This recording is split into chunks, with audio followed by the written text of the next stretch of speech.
Isu binaan haram atau kuil haram adalah satu perkara yang sangat serius. Apabila kita bercakap soal kuil haram, kita bukannya nak bersikap rasis atau perkauman.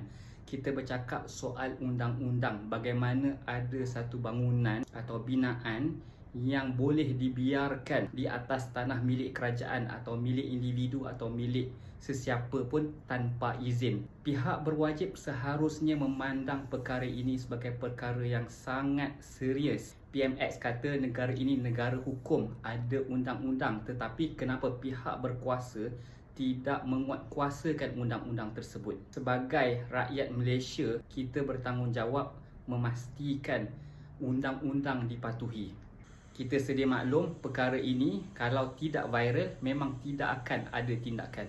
Dan tanah adalah simbol kuasa dan kedaulatan. Dan kenapa pihak kerajaan, pihak berwajib tak berani ambil tindakan? Mana-mana binaan haram perlu dilupuskan. Dan kalau anda setuju dengan apa yang saya sampaikan, sila like, komen dan share video ini.